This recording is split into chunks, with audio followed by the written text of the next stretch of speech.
So you ever just sat down with your queer elders and just let them talk?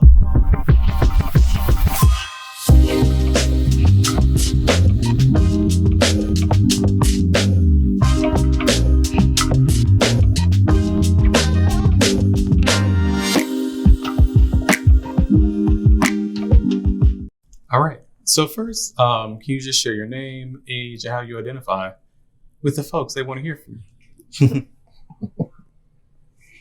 Lujira, 78, female, lesbian.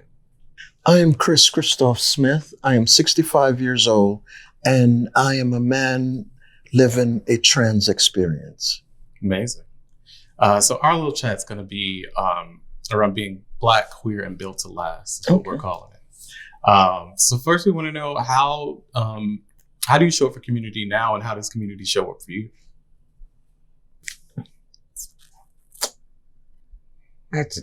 That's an intriguing question. Well, I belong to a couple of groups. Mm-hmm. They're not Black groups, but they're lesbian groups. So that's one way. I write, that's another way. And I advocate for those less fortunate. Or what do you think is the most valuable thing you've written for the community? Thing you'd say, hey, go read this, it'll help you. Well, if it was published, it would be my Space Odyssey where, let's see, how do I want to say this? It would be, well, one thing would be the Space Odyssey where these people have left Earth, they go to another planet, and they're about to be attacked by some crazy people who come to their planet and want to take over. And the captain who comes to their place constantly calls my character Power Mad Bitch, a dyke, which I think is kind of hard. But if I was choosing something else, it would just be going to Brooklyn Society and seeing if they could find any of my presentations on Pride or Black History Month. Okay. Go check it out. And Criss, what about you? How do you show up for community, or how do they show up for you now? Yeah, I do a lot of activism work. I'm a public speaker. I've done some protesting in Albany. I am show up wherever it's needed, wherever I can use my voice to help community. And community shows up for me because there is so much support. There's so much support among my sisters and brothers. Just being in the space and fellowshipping with everyone that's part of the community. That's a daily thing or a weekly thing for me. Amazing. Yeah, it's very important. And when's a moment where you just felt completely seen, like all parts of you and who you are felt really valued and relevant?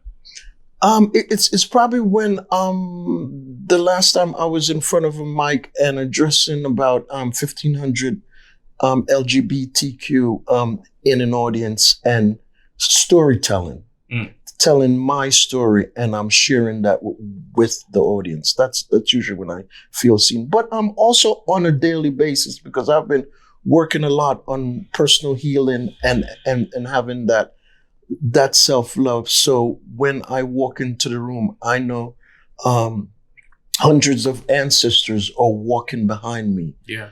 All facets of sexuality and ways of living. Yeah. What are the parts of your story that you think inspire people the most, or like if a young person's interacting with this that you feel have like gets that room going that you were talking about? And yeah, it's usually parts where I talk about the perseverance, the parts where I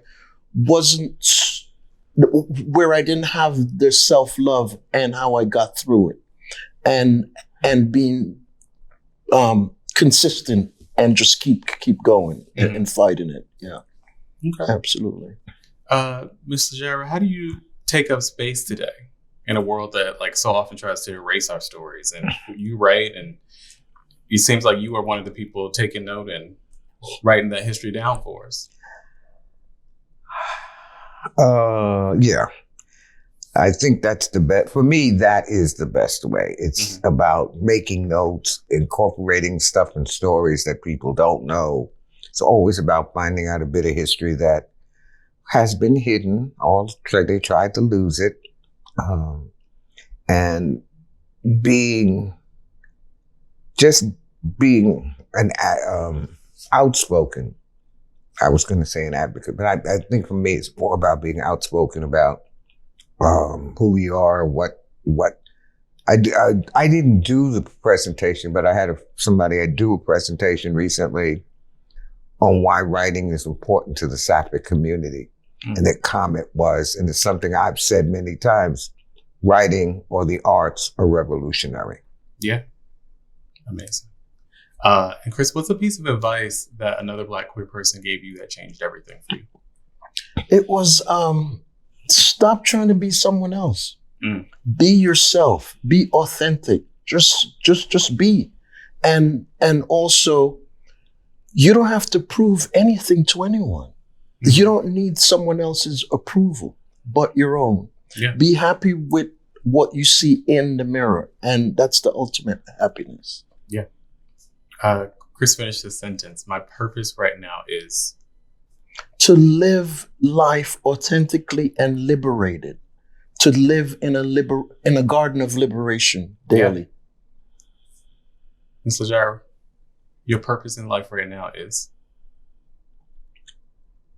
to keep writing, to live authentically, and to tell people, I don't frankly care who you think I am, because I'm going to be who I think I am. What is one stereotype about Black queer elders that you personally are like, stop that? Something you don't want to ever hear about yourselves or people like you again? Yeah, I've heard stories of we're older and we have to go in a nursing home. We have to revert back to living a certain way, and that's not true. We are more liberated as we get older. Yeah. And then final question for each of you. The campaign's called In Living Color, and our show tagline is always "Stay Curious."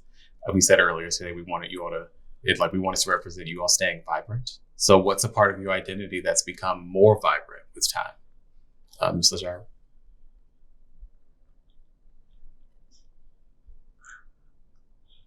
I think I would say probably my ability to just walk away from people who are getting on my nerves. You got to do that sometime. Head in the other direction. Yeah, and also realizing that your issue is not my issue unless it relates to the whole community.